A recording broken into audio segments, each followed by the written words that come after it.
That's on point tonight. Missouri's trigger law that we talked about fully outlawed abortions. Their governor tweeting, breaking, Missouri has become the first state in the nation to effectively end abortions in response to today's SCOTUS ruling overturning Roe v. Wade. I have signed a proclamation activating Right to Life of the Unborn Child Act, ending elective abortions in the state. Now, one state representative wants to go a step further and effectively outlaw going out of state for abortions. Under the proposed law, a woman who flies to Chicago for an abortion where it's legal, takes an Uber to the clinic, then a bus home, would end up having the woman pilot, doctor in Illinois, the Uber driver in Chicago, and the bus driver all open to civil lawsuits in Missouri. Mary Elizabeth Coleman joins us. She is sponsoring the legislation. I saw you shaking your head in the intro. Did I get it wrong? You did. So Missouri can control what happens within the state of within our state, but we can't control activity outside of our state. And my proposal is about people who are aiding or abetting violating the law within the state of Missouri. There's specific exemptions to making sure that the woman would not be charged or prosecuted, and that those who participate with public transit would also not be liable. Oh, so let me ask you this. If somebody helps a woman in St. Louis, they're both Missouri residents, pregnant woman's in Missouri in St. Louis, and they help her go to Illinois across the river where there's a Planned Parenthood clinic to have an abortion that's legal in Illinois, that liability would come or not?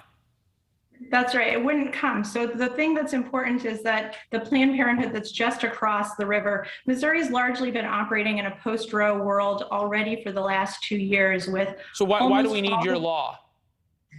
I'm getting ready to say, so what's happened is that most of our abortions have been taking place under the life of the mother exception in our hospital system, and that women are traveling across the border to a Planned Parenthood clinic that is owned and operated by the parent company that owns and operates those clinics in Missouri. So if you call a Missouri clinic and try to schedule an abortion, they will schedule it in Illinois, and that's what the law is aimed at. It's aimed at making sure that you can't run clinics that are aiding and abetting within the state of Missouri violating those laws, and then everybody in that chain of ownership would be liable.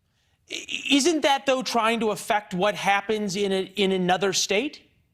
Well, it's what's trying to make sure that they aren't trying to affect what happens in our state. So if you have clinics that are opening as call centers or advertising in the state of Missouri, then you're trying to affect not what happens in your state of Illinois, but what happens in our state of Missouri. We're watching the pictures right now outside the Supreme Court, and I understand that people who are pro-life, as you are quite excited today. Do you worry as you watch the overwhelming backlash from Democrats here that perhaps the conservative movement overplayed its hand a little bit? So what today's ruling did was it accurately reflected that the Constitution of the United States says nothing about abortion. It's completely silent. And I think anybody who's concerned about rightly putting the most pressing issues back into our legislative functions is probably misreading a little bit about what's happening. So the Supreme Court didn't say what states or what Congress can rule on abortions. It's saying that a right that they created wrongly within the Roe regime didn't exist. It doesn't exist. It never has existed in our Constitution, and kicks the issue where it belongs.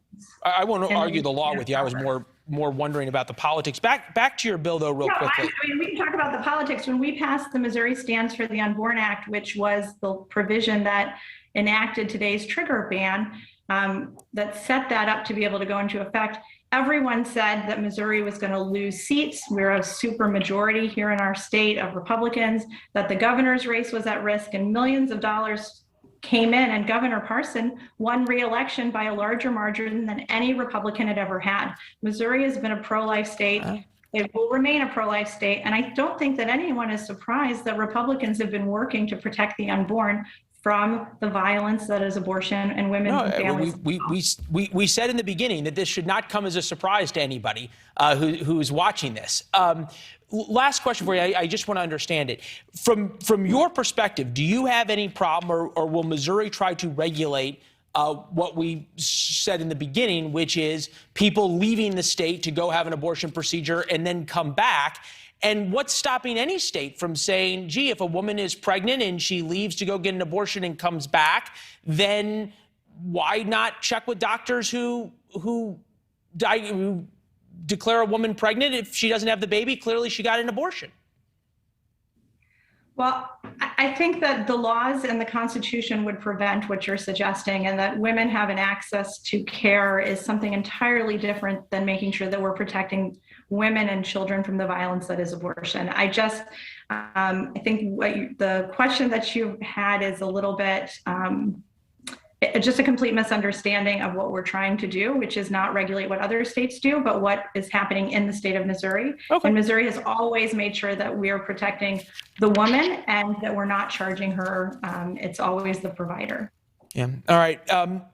I feel as though we're going to be talking again, given what's going on. We're glad you spent some time with us. Representative Mary Elizabeth Coleman from Missouri, my home state as well. Thank you. Have a great night. Thanks. You too, ma'am. Thanks for watching. Go to newsnationnow.com to find News Nation on your television provider. And don't forget to subscribe. Click the red button to get more of News Nation's fact-driven, unbiased coverage.